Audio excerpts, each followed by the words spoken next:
Hi, everybody. Welcome back. It's time for Word Balloon, the comic book conversation show. John Suntress here. Man, sad news tonight. Keith Giffen has passed away. Not that old, frankly. But, man, a guy that has had poor health. Jesus, it seems like at least the last 10 or 15 years, if not longer.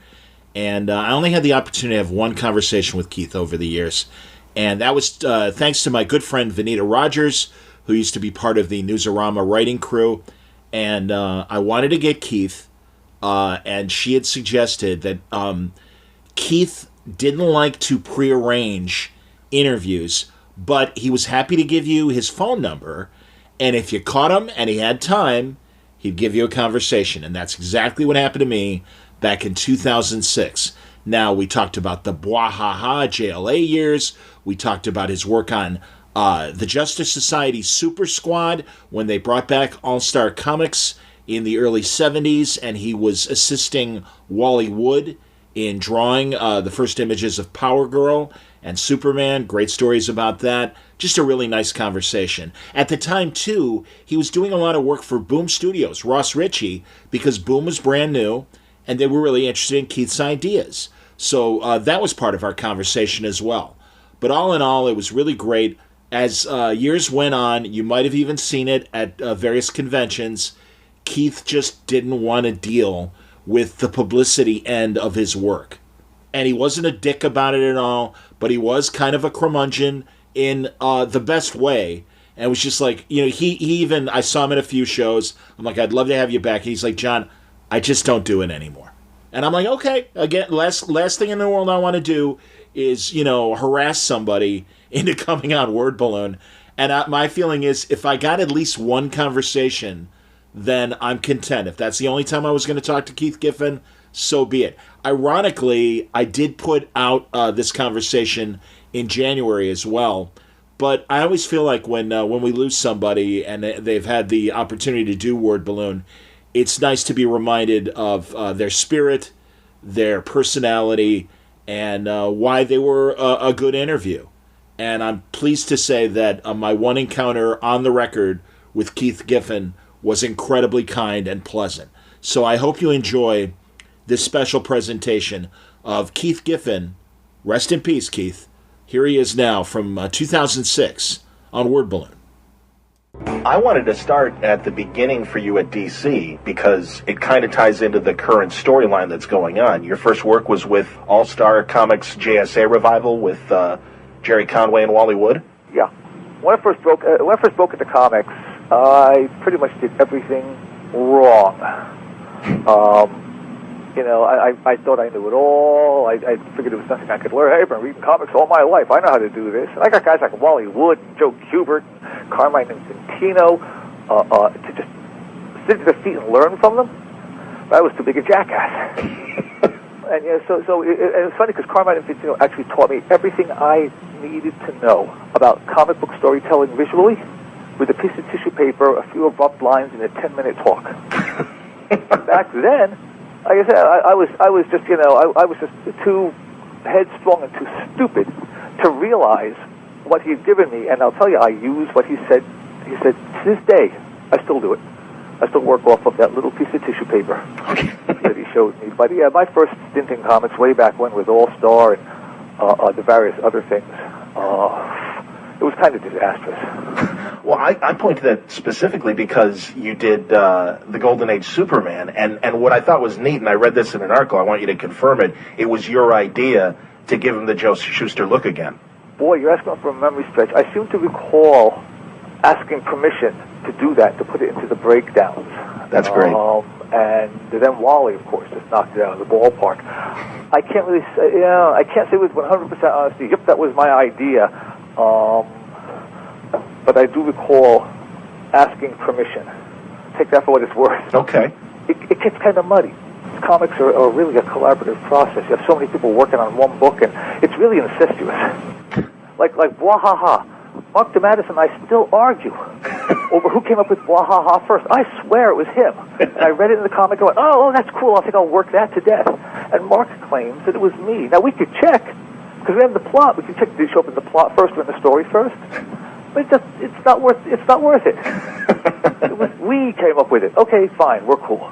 And it's a subgenre now. I suppose it's certainly become part of the comic book slang lexicon there. But the Golden Age Superman. I always loved the way the Golden Age Superman looked. I always liked that kind of thick-necked, very stylized approach to the Superman character. Much like the Fleischer cartoons as well. Very much, yeah, very much so. Fleischer, the Fleischer cartoons, as far as I'm concerned, got it right. They just did the Superman. I was wondering, now you did the breakdowns, and then the Wood Studio did the finishes on those stories. Yeah. Whose idea was it to really show off Power Girl's rack back then? Wally Wood. I think we were all being told by Wally at one point that every issue he was going to draw Power Girl's breasts slightly larger until somebody at DC told him to stop. Well, as you can tell, nobody told him to stop. It was pretty deliberate, yeah. And it's also kind of, with Power Girl, Wally Wood can pull that kind of stuff off. Sure. It's worked really good, and that just became sort of a running gag with Power Girl, the fact that she'll never drown. And it was a good counterbalance, too, to her feminist stance of the 70s as well. There's nothing wrong with women with curves. This whole, androgynous type of look that seems to be taking hold again. I've never been a big fan of that. I like women with curves. Sure. And apparently so did Wally. Now, I'm wondering in terms of what's going on with 52 right now. Uh-huh. There are 4 main writers and you. Yes. You are doing the breakdowns. Oh, yeah. And you were involved with the plotting. At what point did your involvement begin in this whole big master plan that DC has going? My part began when, when Dan Didio called me in his office and first said, I want to ask you something. And then ran through the idea of doing this weekly comic book. Asked me, is this even possible? Do you think this is even possible? And like an idiot, I said, yeah. I was kind of in it really early.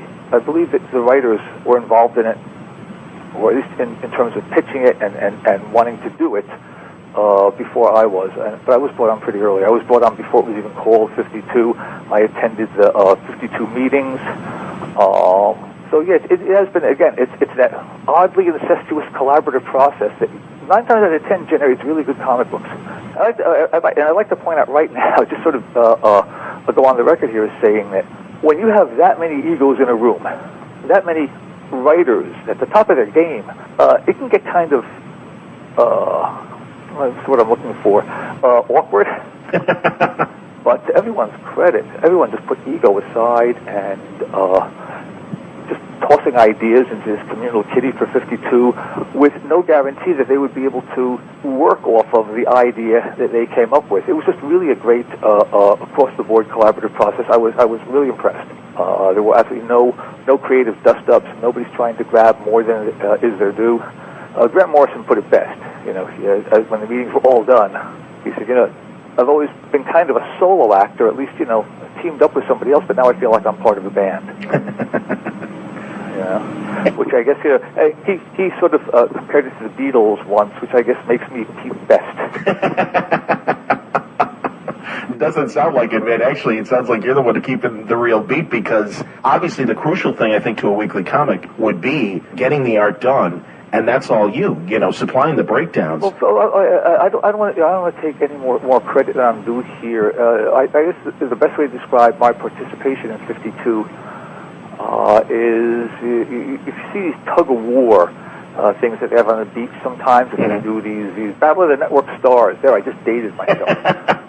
I'm the guy at the end of the rope with the loop around his shoulder. I'm kind of the anchor man. I was specifically brought on board. Not only I contribute a bit to the plotting and to the creative process, but only to the extent that I can from my position. I'm not writing this stuff. I'm not actually writing chapters. I understand. What I'm saying is taking the script and breaking them down visually and acting as kind of the watchdog to sort of put a little bit of texture in here, a billboard there to keep things kind of consistent. But my primary purpose is to keep the rhythm of the story consistent. When you have 4 or 5, God knows how many artists working on this, and it's coming out weekly, each artist has her own internal rhythm as to how they tell a story.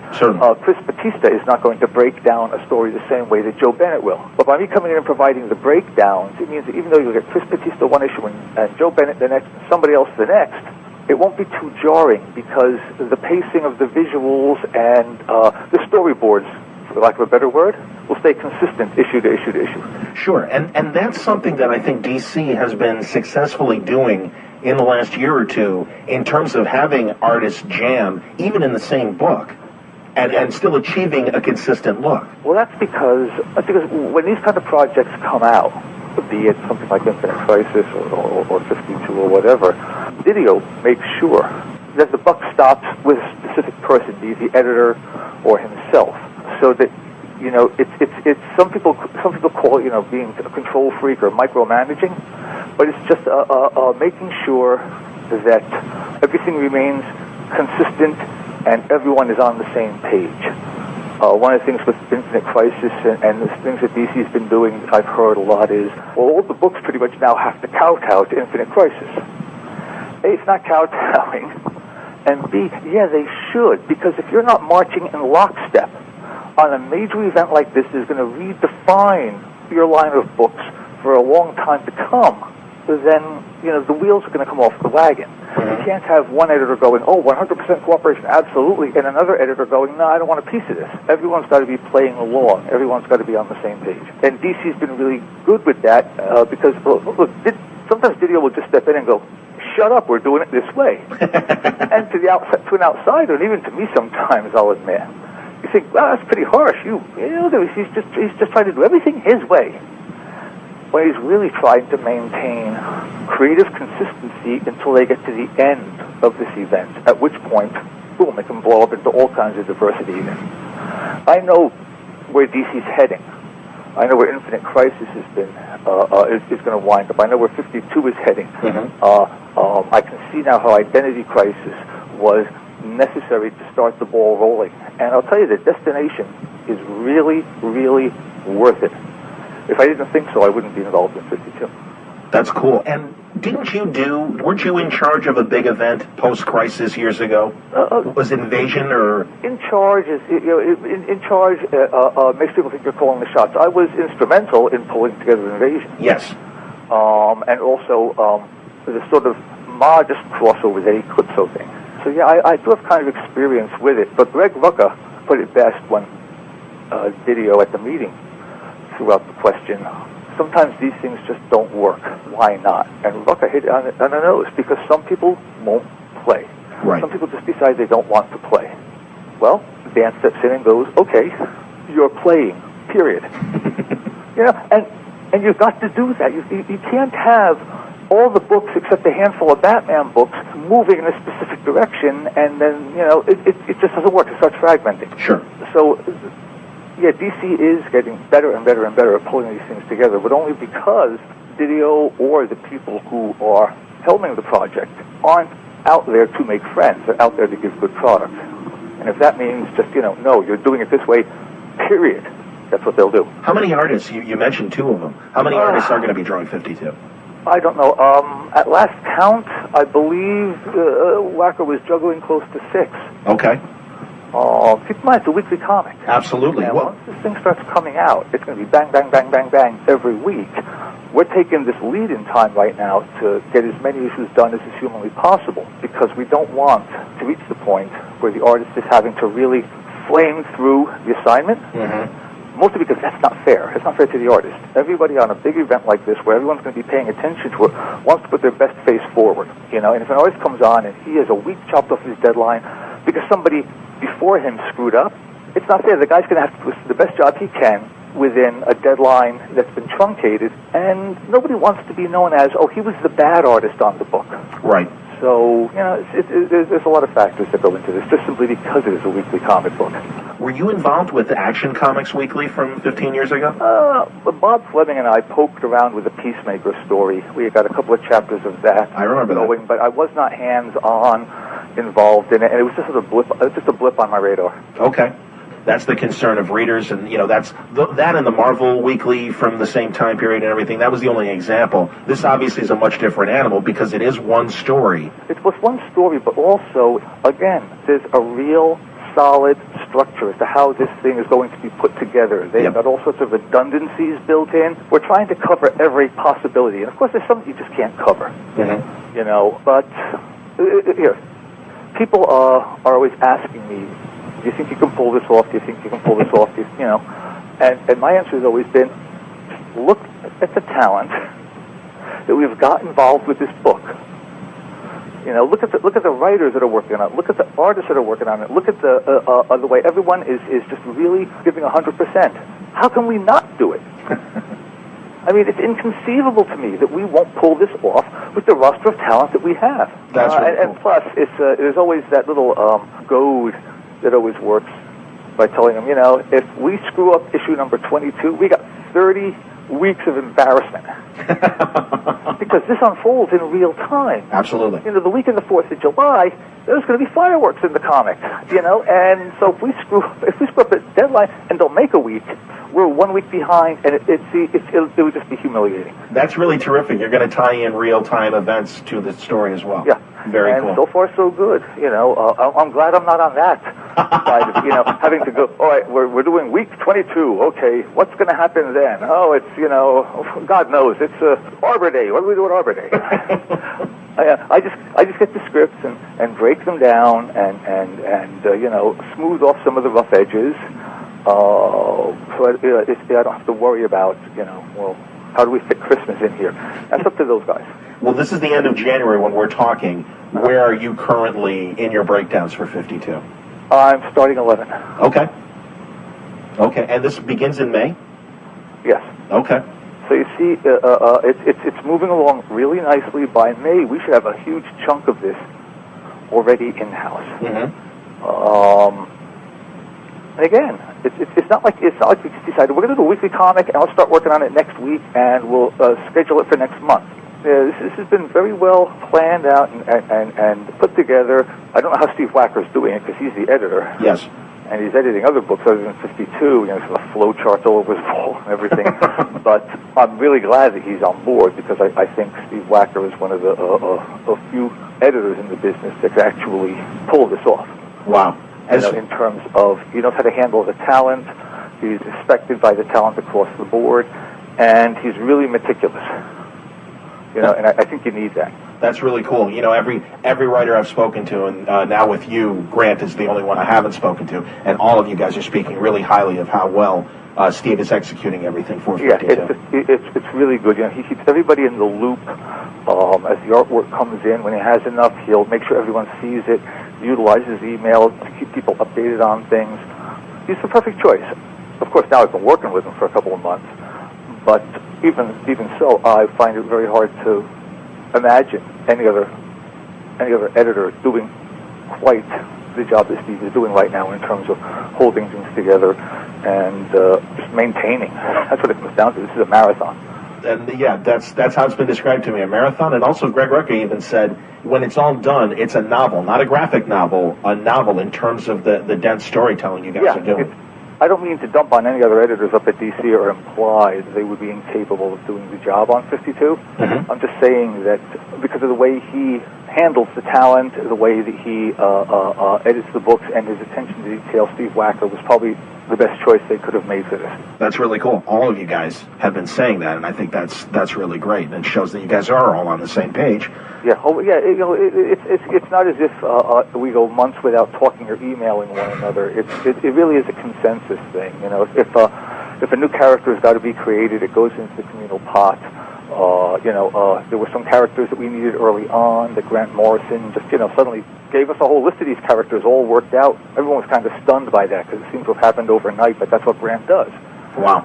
And then in the latest issue, there were another group of characters, and I actually said, let me take a crack at these. So, yeah, everyone's putting in equally. And I guess it is like a band, and I'll admit, even though it's daunting, a weekly comic book, I haven't had this much fun in a long time. And how often do you get to work with all four of DC's top writers at once?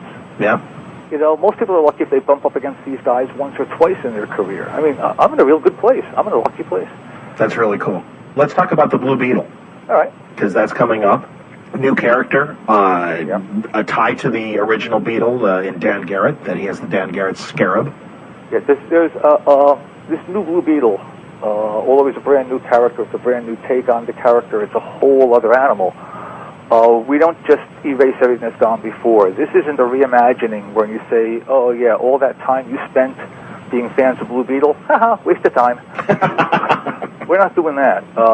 Where we're going with Blue Beetle springboards out of both Blue Beetle's history. So, in case anyone thinks, we're just going to come in and flame everything out into a white event, that's not going to happen. Oh, and I like to, for the record, it's not going to be a blah-ha-ha book. I'm capable of doing more than just vaudeville. Blue Beetle has its humorous moments, but other than that, as people will find out reading it, it's as serious as a heart attack. That's really cool. Did you do a lot of research? I mean, you were a reader, I'm guessing, of the Ditko years in Charlton. Oh, absolutely. I've been a fan of comics since I was 8 years old. There you go. I loved Ditko's Blue Beetle stuff. It was for a while there was like a double bang. You were getting the Blue Beetle and the Question in one book. Mm-hmm. So I always liked the character, and when it was a chance to deal with him in Justice League, Mark and I walked in and started, playing a couple of riffs off of him, and it just fits so well. And the new Blue Beetle, again, it has nothing to do with Ted Kord. It has nothing to do with Dan Garrett, but it has a lot to do with the Scarab. It answers a couple of questions that people have been asking. How come when he got the Scarab, Dan Garrett got powers, but Ted didn't? Mm-hmm.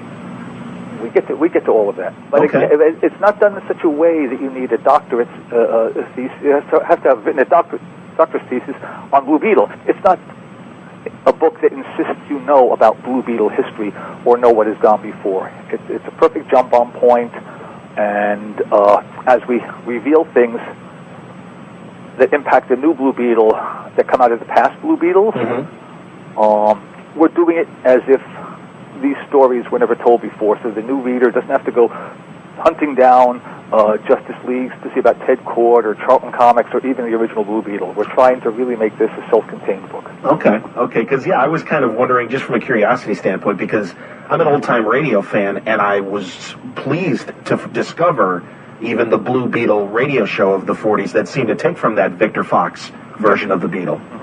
I don't know if you ever heard any of those, or even. No, I never heard it. I didn't even know he was a radio broadcaster. Yeah, exactly, and it was interesting to see how big the character was back during the Golden Age as well. Yeah, the character is maintained through the years. I mean, there's obviously something about the character that's striking a junk culture nerve, and hopefully we can continue it. That's cool. Was that your design for the new costume? No, that was Cully. Okay. And I'll tell you, he nailed that costume right off the bat. That's with minor variations. That's pretty much the design he came up with. That's really cool. Yeah, Cully Hammer's a hell of an artist, and that's a neat team. The stuff he's doing in Blue Beetle is it's like, if we didn't tell you it was Cully, you'd probably have to, look at the credits to be absolutely sure. It's a quantum leap forward for him. It's just gorgeous, gorgeous stuff. I mean, he's telling the story, and all of the emotional resonances are there, and He's nailing the vital moments and just his sense of place, everything across the board. I mean, Joan Hilty was the one who really championed Cully on the book. Okay. And in this case, she was so right. As an artist that developed into a writer, how do you send your scripts to the new artists that you work with? I send full scripts. Okay. I tend to work with final draft. I utilize the screenplay format, wherein basically the dialogue and the characters would be down the middle of the page, like a screenplay, and then you have the blocks of descriptive copy, setting up place, and basically what I need out of the panel. The only rule of thumb I use is I will not ask an artist to draw something I wouldn't.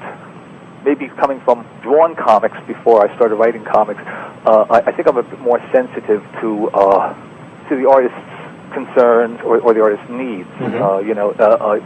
You shouldn't write the Charge of the Light Brigade into a story trivially because it's a bitch to draw. Sure. And it took me a long time, but the reason I switched over to writing was because it's only dawned on me, it's a hell of a lot easier to write the Charge of the Light Brigade than it is to draw it. Yeah, into the Valley of Death Road to 600. Yeah. That took 5 seconds. Now draw it. Yeah, that said, I will still ask for scenes, where sometimes it seems a bit overwhelming. But again, I will never write something into a script and hand it to an artist that I wouldn't be willing to draw were the positions reversed. Do guys ask for breakdowns from you, or do you ever do that yourself? Oddly enough, lately I'm not going to go into exactly who, No, that's okay. but I've had a couple of guys actually say, could you provide breakdowns?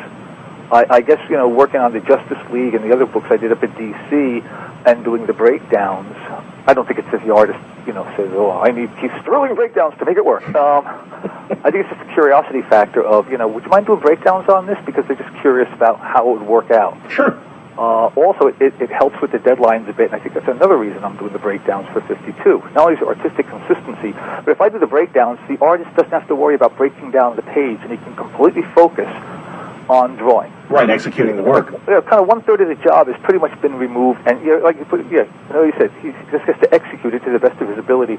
Buys him a bit more time to polish it up nicely. As a writer, which guys were you working with back, when you started in the 70s and stuff? Who would you say were the guys that helped mold you to become the writer that you are now? If any. Maybe not. Okay. Yes, I can point to Carmine Infantino as being the largest influence in terms of how I approach the page as an artist. But when it comes to the writing, believe it or not, it was, for the most part, it was editors. Andy Helfer, it's the way he approached it, and always, always encouraging me to, try writing a bit more. You do the breakdowns, you do the plot real good. Just put in the dialogue. That's cool. His encouragement, also, learning from him. Paul Levitz, of course, working with him on Legion of Superheroes, was pretty much a crash course in how to juggle a huge cast and make it work. Ernie Colon, okay, who's always been there to help me over whatever artistic hurdle I might need help over. And of course, the people that I work with, my collaborators, Mark DeMattis, Tom and Mary Beerbaum, Bob Fleming. Even learning from John Rogers on this new Blue Beetle book. Yeah, I should mention John Rogers. We haven't talked about him, and he is your co-writer. John Rogers, yeah, extraordinarily talented guy. One of the sought-after screenwriters in Hollywood, and he likes comics. He's just, it's like he certainly doesn't have to do this. And when he looks at the money he's making doing Blue Beetle as opposed to the money he's making by being cherry-picked by Steven Spielberg to write a project, there's no comparison. What do you think of that? Because you're an old comics hand, and there are all these new screenwriters that are coming to comics to do their work, and it's an interesting thing. I'm of two minds of that. On one hand, I love new talent. I don't care where it comes from. I love new talent coming into the field, be it an artist or a writer or an inker or even an editor with a different approach to getting the books out. I really think it keeps the field fresh, and it keeps me on my toes. I love competing with them. But on the other hand, when you have guys, if you're making money hand over fist in Hollywood doing TV or screenwriting, and somebody calls you and says, would you like to do a comic book, and you say yes, what are you going to say?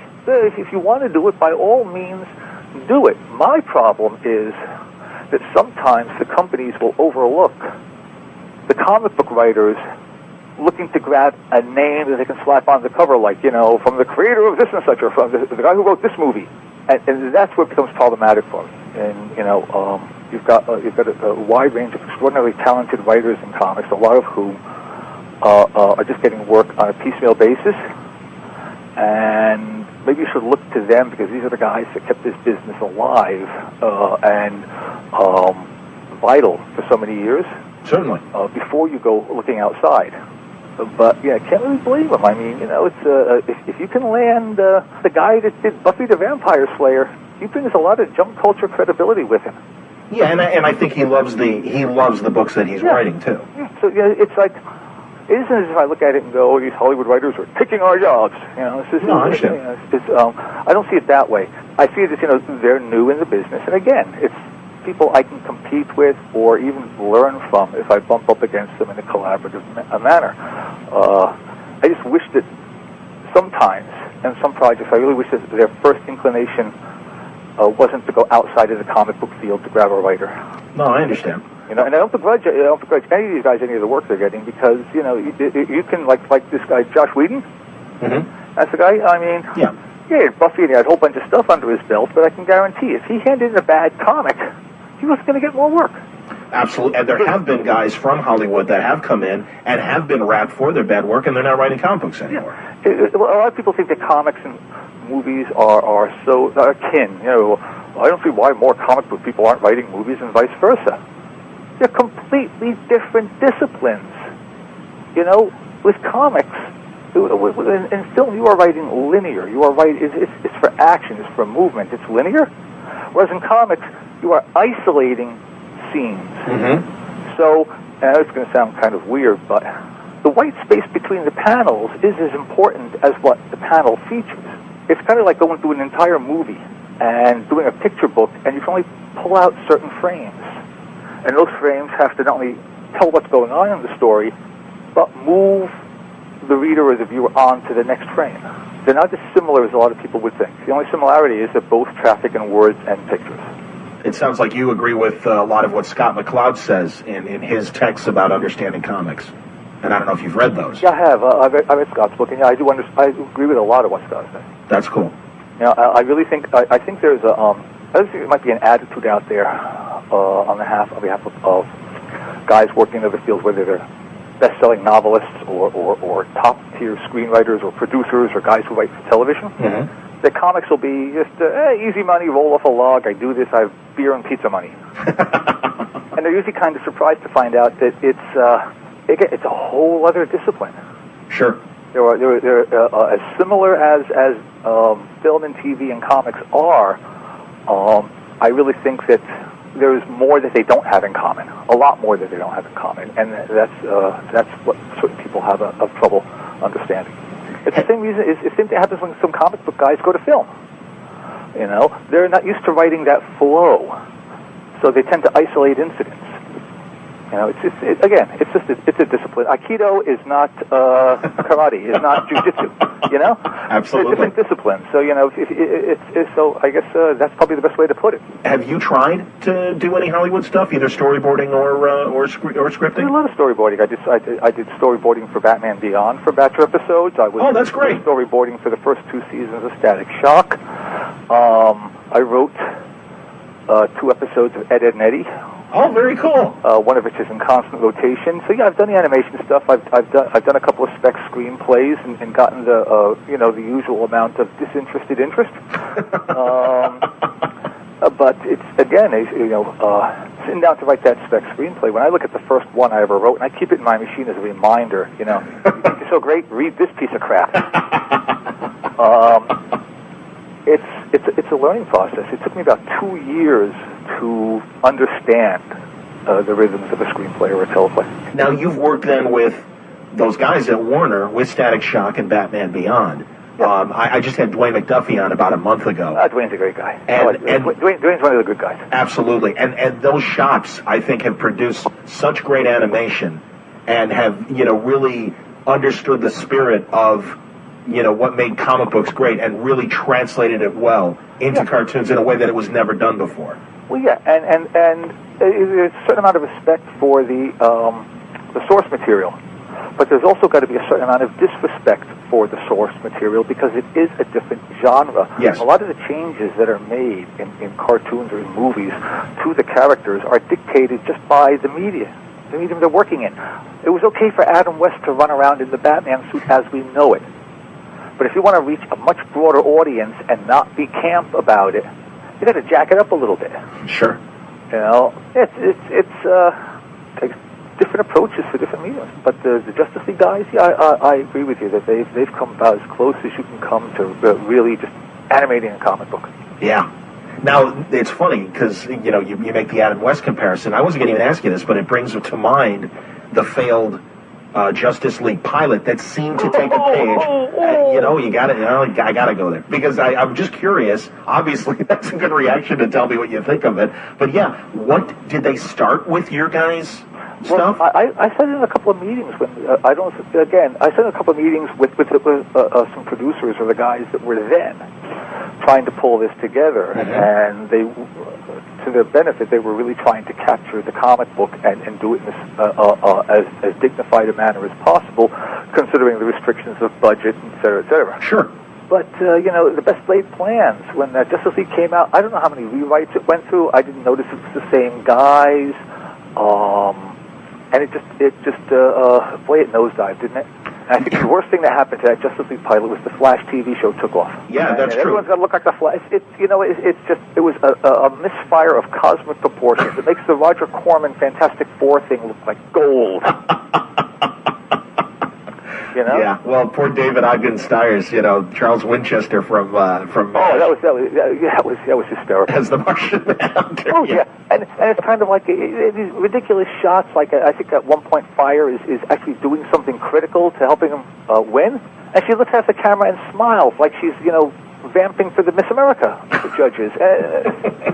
Didn't work for me, man. No. Didn't work. There's a reason why it's in the bootleg bin. I understand. Yeah, it's an interesting curiosity piece. But boy, could you possibly have done it any worse? Well, now you guys have just wrapped up the Defenders, and She finally came out. Yay! Yeah, and great story, man. Really great. And I hope that means, and I had heard Mark on other interviews, things like Fanboy Radio, where he had said that you guys are going to do another miniseries. Marvel seems amenable. Nothing's been nailed down yet. Okay. But Marvel does seem amenable, and it's just a matter of can we find the right time, place, and people to do it.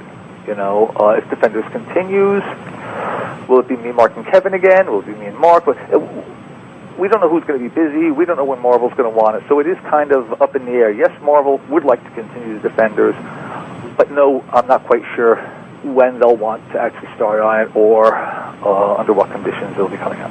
Okay, and we always hear in interviews with you or Mark about the two of you, and we shouldn't forget about Kevin, because Kevin really, does a great job as well, and I think brings to life a lot of your guys' ideas. How does the art work then between you and Kevin? Look, I just hand in the plot, and sometimes Mark will do dialogue off of my plot, and then Kevin will be handed the full script, and he draws it. Sometimes he'll work off of my plot. I don't see, sometimes they'll send it to me, but 9 times out of 10, I don't really see the artwork until it's published. I see it when you see it. Okay. I don't read Mark's dialogue either, because this way I can sit down and read the Defenders as a fan. I'm not paging through it going, oh man, I've read this 20 times already, just shoot me. Like on Hero Squared. I don't read Hero Squared until you do. That's cool. And yeah, I do want to talk about your boom work, because I really did enjoy Hero Squared, and Planetary Brigade is also great. And 10 as well. So I want to talk about the boom stuff, but first on the Defenders, quickly, because I do love all the interesting comedic conceits you gave to all the characters, but particularly the surfer with the surfers was fantastic. And it's so funny, because there's something so obvious that it's amazing that it's taken so long for someone to say, hi, Silver Surfer, why don't you put him with the Dick Dale crowd? And I actually think, I'm sure that the idea has cropped up more than once, but I think we just had the bad taste to actually do it.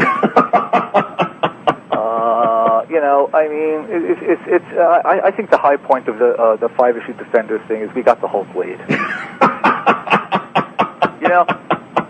Absolutely. If anything, it has ensured us sort of a perverse little place in comic book history.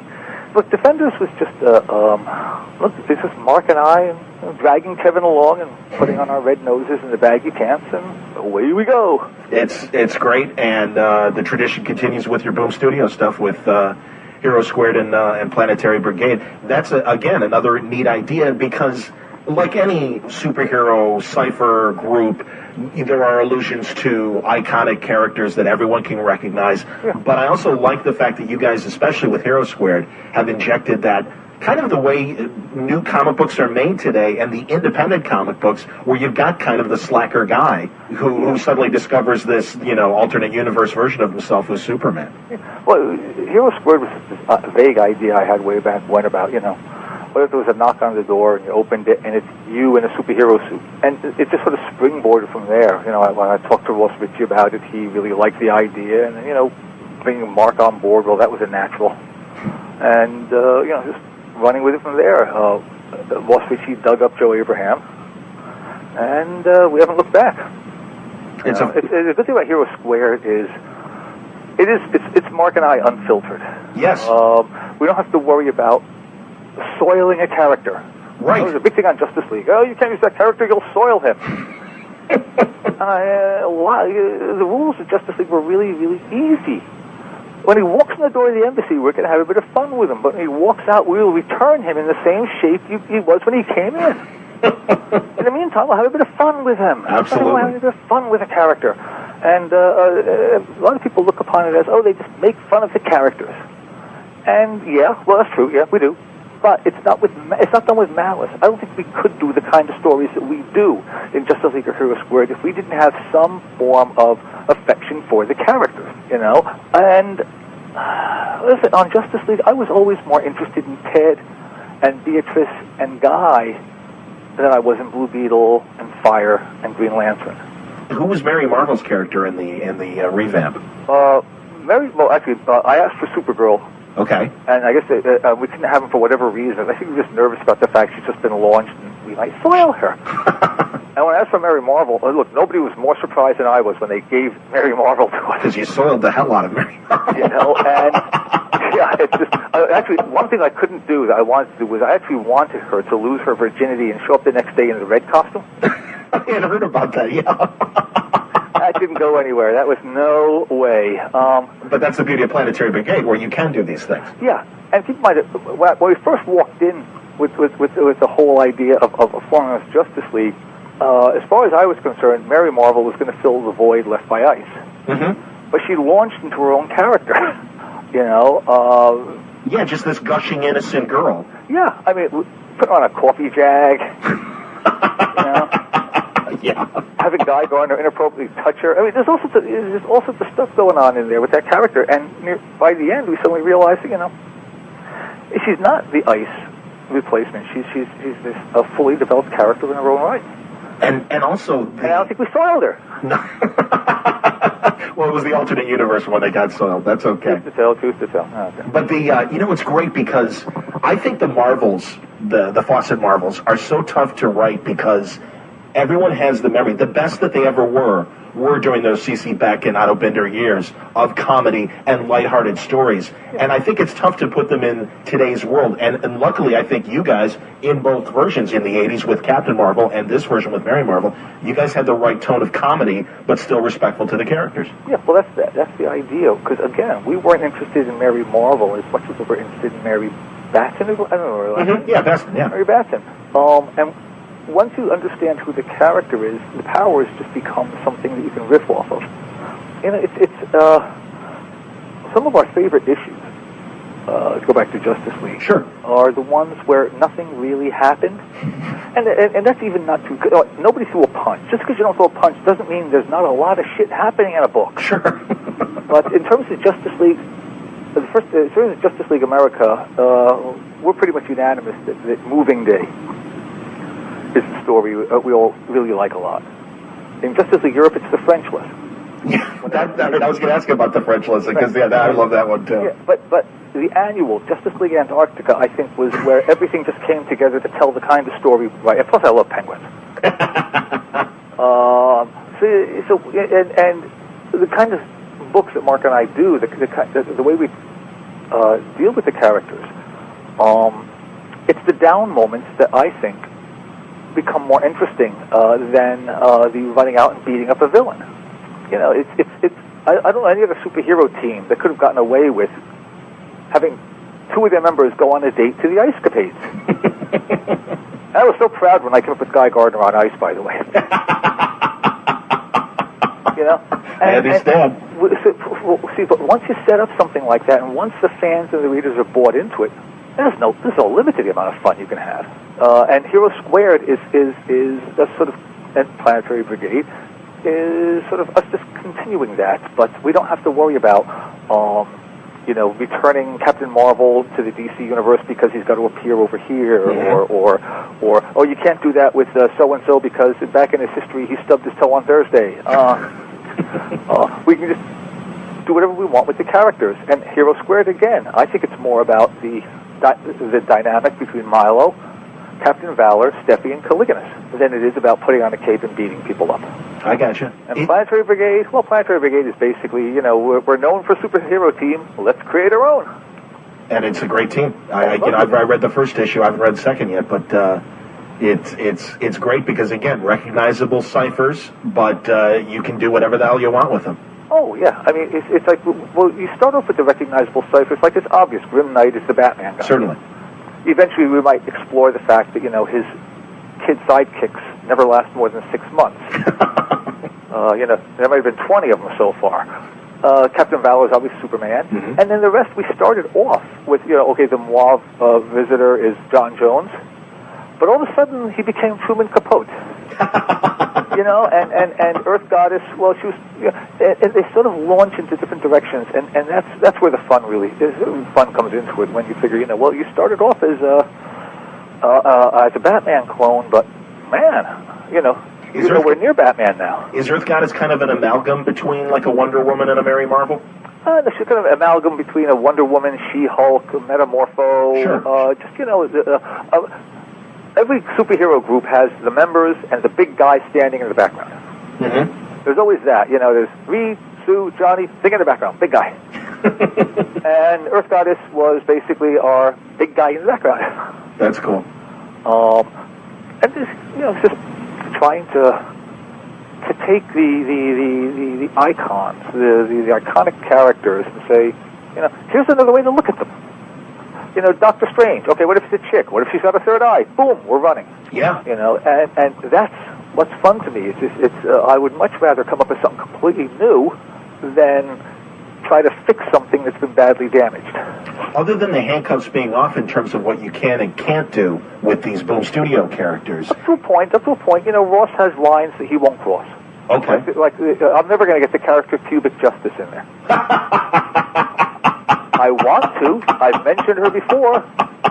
She has Medusa's powers, but downstairs. I should mention, by the way, the filters are off here as well, so feel free to express yourself as clearly as possible. Yeah.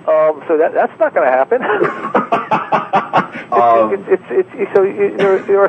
Ross is not just giving us carte blanche. He's called down a couple of things and gone, what are you doing? But I'll tell you, it is a reason we're at Boom.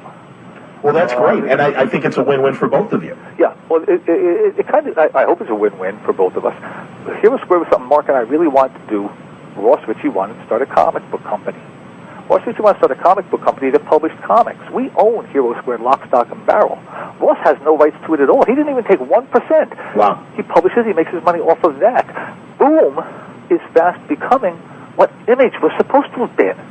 It's like, if you come to him with this character and you've got this book and it's yours and he wants to publish it, he'll publish it. You don't have to sign up. How insidious is it? You go to a company with something blood and sweat to put down on the page and they go, okay, we'll publish it, but we get 50% of it. Hey, sure. Fuck you! I was wondering because I remember you had something from Image just a couple of years ago. Yeah, that was Dominion. With Ross. Yes. With Ross of all things. Oh, okay. There you go. So you guys took it instead and then created I said with Image, and I didn't mean to sound like I was dumping on Image when I said that Boom is fast becoming what Image was meant to be in terms of Image was first formed as a creative coalition where you put your books out there. Yes. And you own the rights and blah blah blah. I think that was undermined the first time they generated a work for hire contract. Sure. But whereas with Boom, it's like you get your creative freedom, you get to own your characters, and you can relax, or at least I can relax, because I know that Ross is meticulous enough that he's going to see to it that these books look as good as is humanly possible. Boom hasn't put out a dog book yet. Yeah. Even on, and 10. I wanted to talk about 10. I keep looking through 10 like a mental patient. Yeah. Because I'm looking for the mistake. There's always a mistake. There's always a word balloon going to the wrong person or a misspell. And 10 is a perfect 10. 10's a great book. It's as close as I've ever come to having everything I want on the page. The right artist, the right colorist. It looks great. It's nailed it across the board. How can you not want to work with a company like that cares as much about your book as you do? And not because they're going to go running off and sell it for film rights and get 50% of your money, but because they care about publishing quality comics. And ours.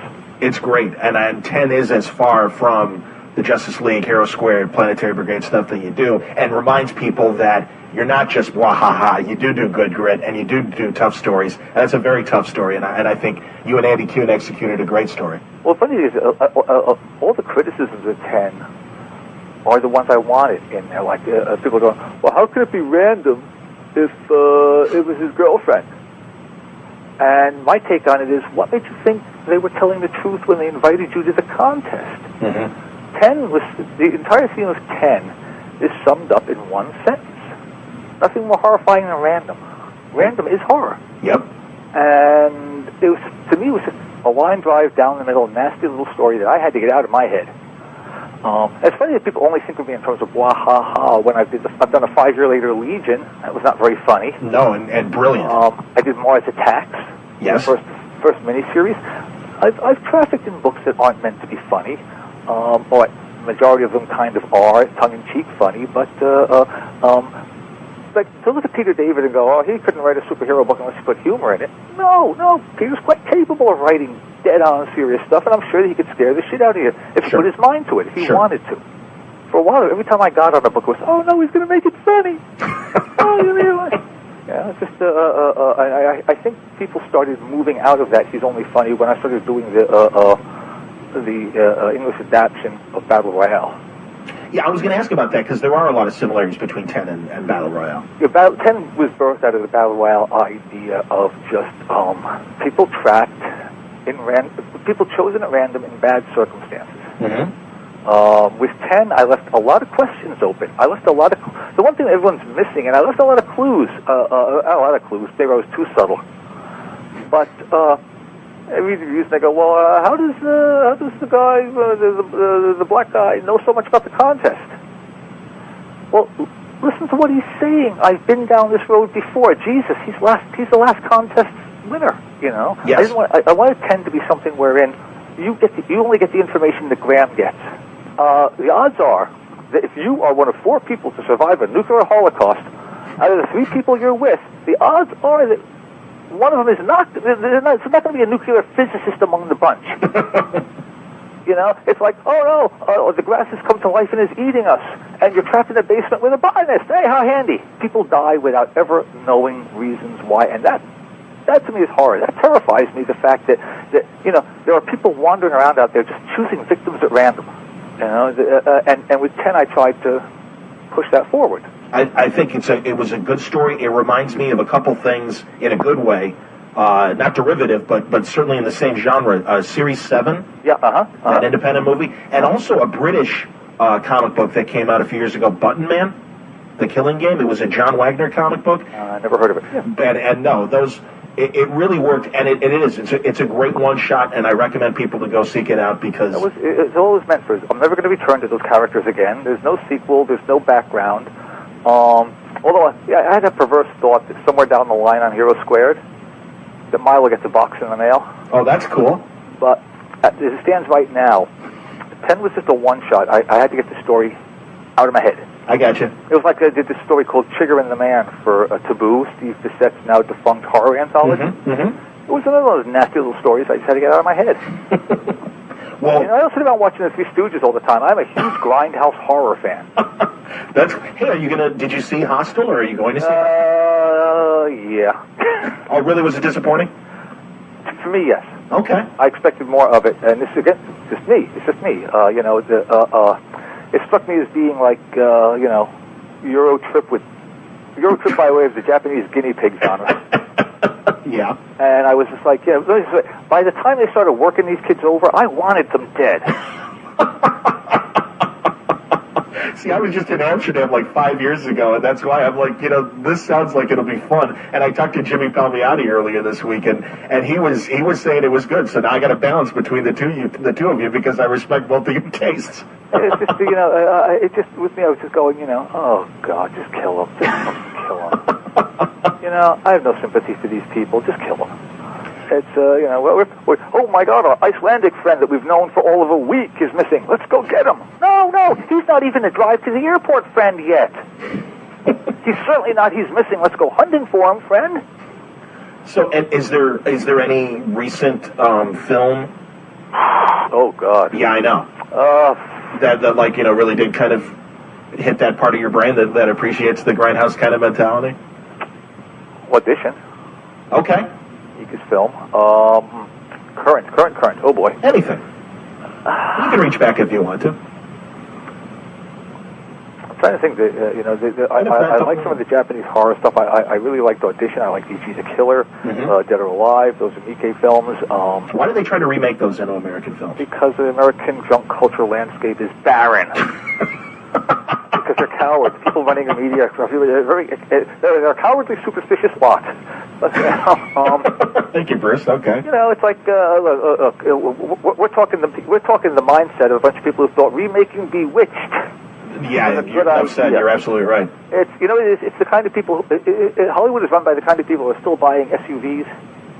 Yeah. The gas prices are going up, and then when I see people driving on these big gas-guzzling SUVs, I just think, the price of gas goes for $5 a gallon, just so I can watch these bastards bleed.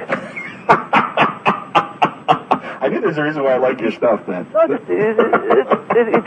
just drives me crazy, and it's like I look at it, I don't want to see another Batman movie. I don't want to see another Spider-Man movie, or I've seen Friday the 13th, 27. What the fuck is that?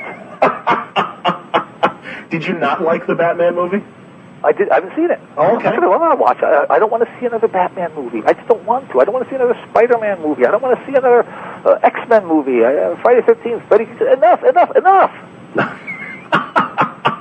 Give me something. Give me, one movie I really liked. I liked the Fantastic Four film. Did you? Okay. And I sat there and I walked out of the theater. My daughter looked at me kind of odd, going, "You probably didn't like that at all." I went, "No, I really loved it because that movie was inked by Dick Ayers." Oh, that's interesting.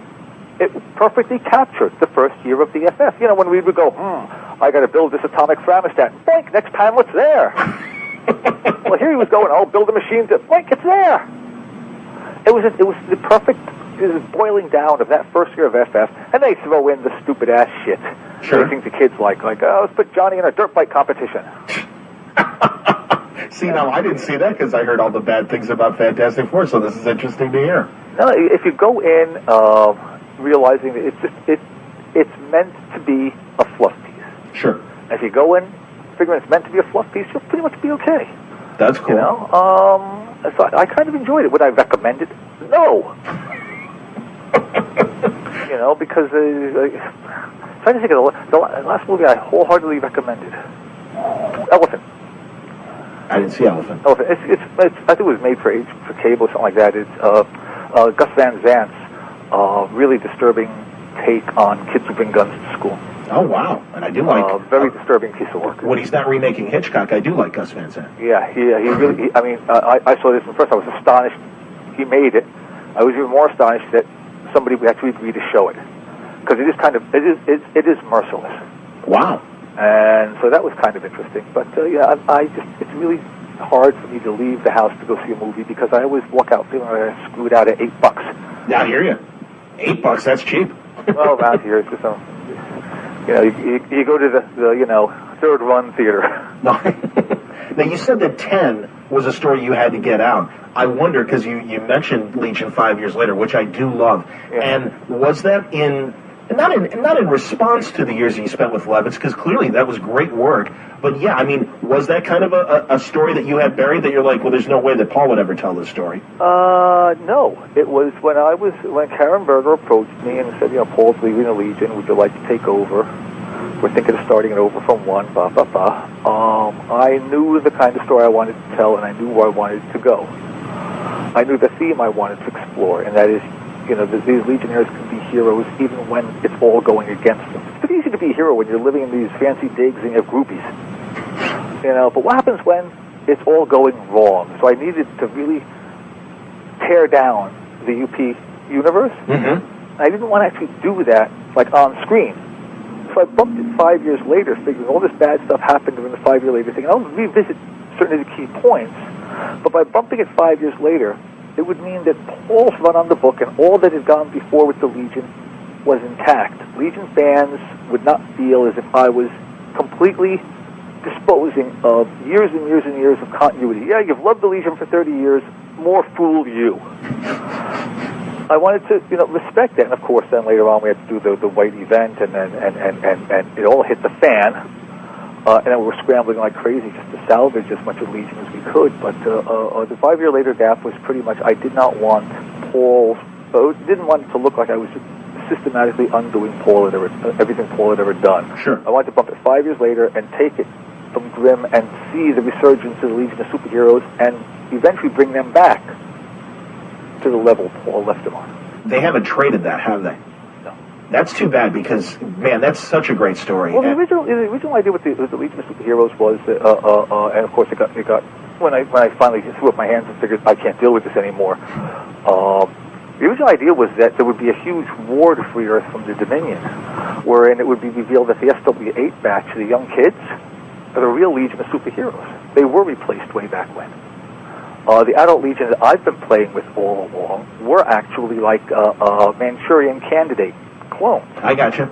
And during the war, some Legionnaires would die on both sides, and we just picked names out of a hat. That was a true rumor. Wow. So if I picked out Cosmic Boy, Saturn Girl, Lightning Lad, they're dead. Wow.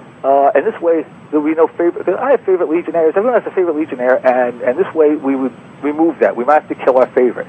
When the dust settled, Earth would be free, the UP would start rebuilding itself, the SW8 batch would be the Legion of Superheroes now, and I would give the fans back the Legion of Superheroes that they've always wanted back. The kids, the clubhouse, the bright, happy future. Right, the innocents. The survivors of my book would leave the Legion of Superheroes book and go to the very limits of known space in the universe, and it would become the last bastion of law and order before unknown space, and they would call themselves the Omega Men. There you go. That was the ultimate plan, to get two books going, Legion of Superheroes and Omega Men. Wow. Use the name. But of course, it never happened, and I got pissed off, and a temper tantrum blew up the Earth. I wish I could have had plans for that, but no. That was just me being a dick. And that idea ties into the 89 Legion then. Legion 89 was, after we were done with Invasion, there were no books spinning off the tail end of it. Andy Helfer was going from office to office going, come on, doesn't anyone want to spin off of this? But everyone was pissed off at us anyway because we introduced the power gene. How dare you introduce a sweeping concept like that? And I was thinking, well, then don't use it. Who cares? It was the most important, non-essential thing ever introduced in DC. If you want to use it, use it. If you don't ignore it, it doesn't matter. Sure.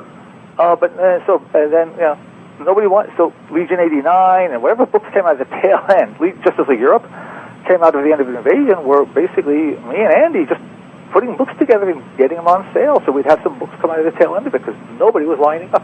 It was like one of these special events that, you look back on it now and go, hey, it's not that bad. But back then, Invasion did not make me the most popular guy at DC. Well, Bendis was saying that's the problem with event books, obviously. Having everyone on board with what you're doing, will you follow through? Which we talked about earlier, right? It's like you need somebody like a Dan DiDio to sit down and go, no, you're going to do it this way. Right. Up until this point, you have to do it this way because I need this to happen so that we can then end it and have this kind of a DC universe which is open to diversity. Here's the ironic part of the whole Crisis 52 thing. At the tail end, the DC universe that exists after they're all over is a DC universe that would be my Justice League could operate in. But they're dead! Sorry, man. But it does bode well for the comic book reader and the comic book fan that once all the smoke is settled, the diversity of DC's product is going to be there. There's going to be all sorts of different takes on books and stuff, and the reins are going to be loosened. They just had to be tightened to get us to this point. And yeah, Invasion, people didn't want to play. We couldn't use this character. Oh, don't do this. And everyone's pissed off, and Todd McFarlane just spins off into some reality that's completely his. Was that for Infinity? It was just, every time we turned around, there was a fire having to be put out on that thing. God! Jeez. We brought Bart Sears on to save the deadline. It was one of those things where I look at the end result and I go, wow, the fact that it came off at all is a miracle. That seems to be the challenge with these events. So that's the challenge with the event book is how to make. I'm just going to use character names here at random. I'm not dumping on any company. No problem. The challenge with an event book is to how to make Captain America fighting Wolverine again interesting and fresh. Certainly. Because it's like, okay, this is an event book. It's called Green Card, and all the aliens are picked up by immigration and sent home to their planets. And we'll have Silver Surfer versus the Thing. Been there, done that. Most event book is either going to significantly alter the status quo or introduce new characters into the status quo. Then really just do it in the body of the regular book. I mean, Galactus wasn't a special die-cut, square-bound story. It just happened. Mm-hmm. Well, now you're gearing up for, and obviously already working on Annihilation. Yeah. And that is your big Marvel Cosmic event. Was that your idea, or did Joe Q come to you and say, we want you in on this deal? None of the above. Andy Schmidt, the editor of the project, has always had a real soft spot for the Marvel Cosmic characters. And even when I was doing Thanos and Drax, he would always be, just do an event with all the cosmic characters, make them cool again, and then it's a snowball that, you're just gassing with the editor, and ideas flip back and forth, and eventually it formed into Annihilation. And that was one of the few projects I've ever been involved with that I could really say was editor-driven.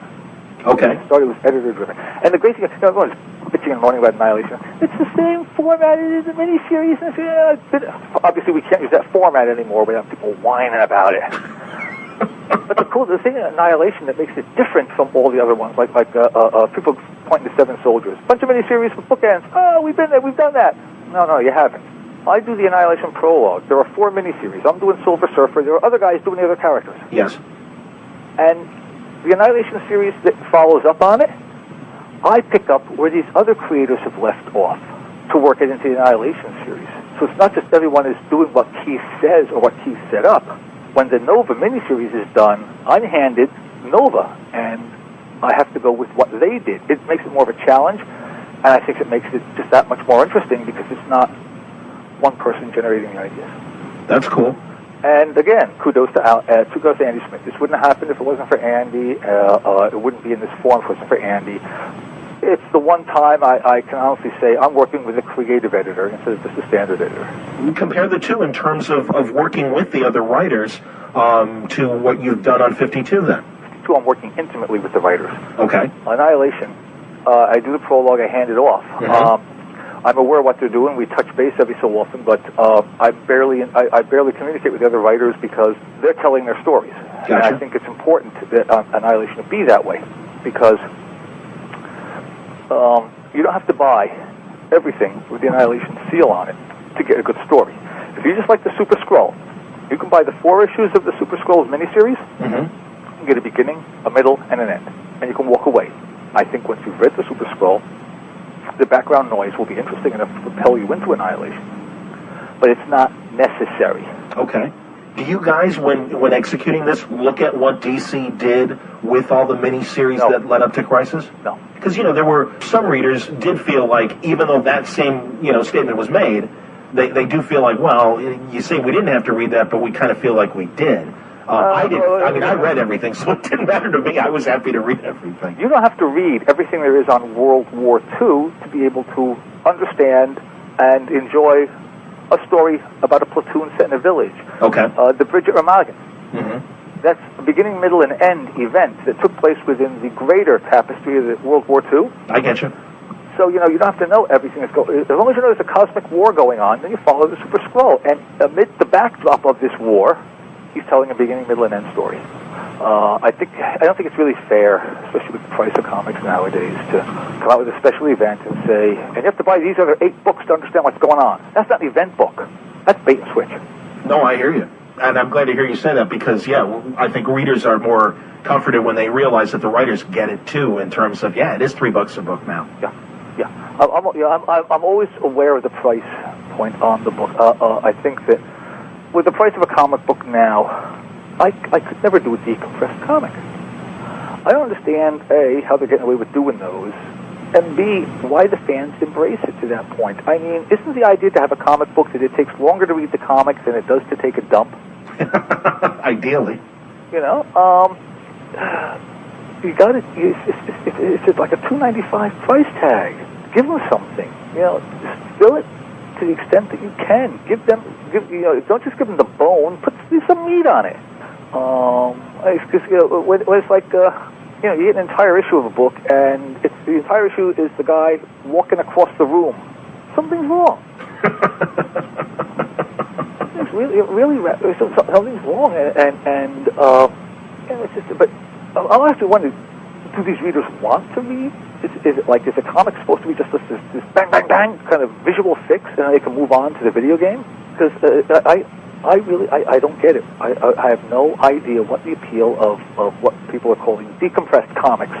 I don't see the appeal. I don't understand it. You know, I'm paying $2.95, and 5 minutes later, I'm done. I'm with you. Yeah. So with Annihilation, with the other stuff, we're at least trying to do the opposite of a decompressed comic, and that is fill it with stuff and make sure that the environment and the characters are deeply immersive and they reward repeated visits. Whether we succeed or not, well, we'll find out. And Annihilation does not traffic in the illusion of change either. Trust me, when we're done, the status quo is gone. Yeah, I've read articles, and you've said that there are going to be characters that people got used to that aren't going to be around anymore. Mm-hmm. That could be around, or they'll have grown. Events will have forced them into actions they might not normally have taken. Annihilation is the basic premise of Annihilation is to take these cosmic characters and remind the fans why they're cool. Sure. Silver Surfer's cool. Here, let us prove it. Super Skrull, great character. Let us prove it. And then just roll out some hopefully good rip-roaring stories, and then it's in the hands of the fans. 52 is the same way. I mean, I'm enjoying reading 52. I look forward to sitting down and reading the script before I do the breakdowns, because it's dense with story and it's moving forward at a nice clip. And it does have that, wow, I wonder what's going to happen next feel to it. So, who knows? It'd be nice. It'd be nice if I had, these two projects flew. We're rooting for both of them, man. Before we wrap up, I just want to really fast reach back on two other things that I just love. First of all, Hex. I really appreciated the weirdness of throwing Jonah Hex into the future, and I thought it was a really cool run. Hex, I don't have much to say about, to be honest with you. Hex was, I needed work. They offered the assignment. I did it. Okay. I would love to be able to say that, I had an affection for the character, or that there was this desire on my part to explore this post-apocalyptic future, but it was I got rent to pay. Okay. I'm sorry. No. I'm really cold-hearted, but sometimes it comes down to that. I respect that. That's okay. The other thing was going to be Lobo. Everyone loves Lobo. And I'm curious, first, what do you thought of Brad Garrett from Everybody Loves Raymond being the voice of Lobo on the cartoons? I didn't even know that. Oh, no kidding. I found out Lobo was on the cartoon one Saturday morning when my daughter walked into my studio and said, "Come here, you might want to look at this." Lobo is a character that I originally created as an indictment of the dark, grim, gritty, vicious, violent superheroes doing reprehensible things but still calling themselves heroes. I remember, yeah. And it got out of hand. He became the poster boy. And I remember on Lobo's back, I was already getting really tired of the character. And I said to Giordano, I'm going to keep pushing and pushing and pushing, and then when you make me change something, I'm going to leave the book. And Dick was like, yeah, don't worry, you're not going to, he didn't believe me. He didn't think I'd really push that hard. And in the third issue of Lobo's back, one of these, third or fourth, when he's attacking Heaven, okay, there is a scene where he runs across Torquemada and the Inquisitors of Doom. That was not what was originally in the plot. What was originally in the plot was Combat Christ and the Howling Apostles. Wow. They yanked it out. I left. Wow. And before you start thinking it was some kind of artistic thing, no, I was looking for a reason to leave. I could not conceive. I don't think I could have stood doing a monthly Lobo book. In order to do the monthly Lobo book, and having to be part of DC Universe would have had to be watered down significantly. Sure. And B, even if I could have done it with the same over-the-top thing we did, it wouldn't have taken long before Lobo was revealed as a one-trick pony. I understand. And as much as I love assault humor, I don't want to wallow in it. You know. I hear you. Yeah. So and it's not like, you know, it's like at the 52 meeting, I officially passed Lobo on to one of the other writers. I didn't know Lobo was in 52. I'm not going to tell you who, but there will be an interesting take on the character. Wow, okay, that's cool. I didn't know Lobo was going to be part of 52. Very interesting. Look, a lot of people are going to be part of 52. We have the main characters. The entire DCU is part of 52. It's just that the main characters in 52, during that year that 52 is being published, will not be appearing in any other DC books. So if you like Renee Montoya, you've got to come to 52 to get your Renee Montoya fix, because she ain't showing up in Batman until this is over. No, I got you. In the meantime, yeah, there are other DC characters showing up. Sure, we're in the middle of the DCU. It's really hard to have a major event go down and not have another hero show up. But yeah, it's so far it's a fun book. There are a couple of things in there that I think are going to stun the readers. Not so much that they're shocking, but that we will not be able to believe that we actually did this. We have one of those moments coming up where the boards are going to light up with, I don't believe they brought that one back. Well, that's the thing that I'm looking forward to, and I hope when things are more underway and you know, we're maybe 6 months into the Blue Beetle and Annihilation and 52 and Hero Squared and Planetary Brigade. Don't forget, Boom is an important part of my life right now. Absolutely. You know, as much as I want the books I do with the mainstream comic companies to succeed, I also, you know, hope that more and more people who liked what I did on Defenders with Mark, or what we did on the Justice League, will start picking up Hero Squared or Planetary Brigade. If you like Lobo, you're going to love Jeremiah Harm. You know, it's me and Alan Grant together again. We're taking it to the next level. And you know, if the success of 52 and the success of Annihilation, if there is success to be had, of course, let's always keep that in mind. Certainly. If it could bleed over so that people might follow some of the people involved in these books into the smaller print things that they do, that just strengthens the comic book industry at home. I agree, Keith, and I think the great thing is, you know, yeah, you came from it's so many of these guys now that are popular in the mainstream started with the small press, and it's nice to see guys like yourself and Mark Waid being able to do these new ideas with smaller companies, and I think that's great. Yeah, and again, right now, I can say without fear of contradiction that when it comes to the small press, Boom is the best game in town, period. I'll just stand up and say, you know, there is no better small publisher out there to put your work through than Boom. Best deal, they know how to handle the talent, criminal honesty, the kind of honesty that sometimes you don't want to hear about. You know, the kind of thing where he'll go, you know, oh, well, yeah, you know, your book sold like crap. I mean, you know, it's just, and again, that was just off the top of my head. Nobody has told me or anyone else that their book sold like crap. And again, it's important that these companies survive. So it's in my best interest. You know, I could put on the halo and the martyr shirt and go, yes, I believe in giving back to the small press community. No. It's in my best interest to see companies like Boom thrive, because that's the place I can really hear my voice. Because as much as I will write for a major company, I've always got to pull back, because what I write and the content of my work has to be filtered through that company's best interests. These characters have history. These characters have been around for a while. I can't just cut off Aquaman's hand because they have none. In the smaller press things, whether it's, you know, Kirkman working Invincible, or Mark DeMatteis and I doing Hero Squared, or you know, John Rogers, or any of the guys that contributed to the wonderful Zombie Tales anthologies, you are hearing. That's where you can go to hear each creator's voice unfiltered. You know, it's because sometimes you want to go, boy, I wonder what you know, so and so would do if he could just do whatever he wanted. Pick up a Boom book, because everyone in Boom is doing exactly what they want. Very cool. And again, as you said, people were disappointed that the Justice League stuff was, kind of terminated because of the direction of DC. Yeah. And for those who are missing that kind of story, it's right there for you in Heroes Squared and Planetary Brigade, no question.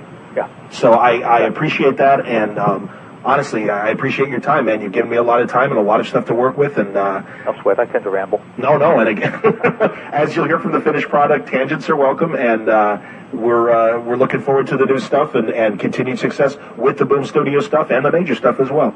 Yeah, well, it's once again, it's a good time to be in comics. It was bad, it got bad for a while there, but I think that once again, it's just a good time to be in comics, whether it's small press or the majors. And on that note,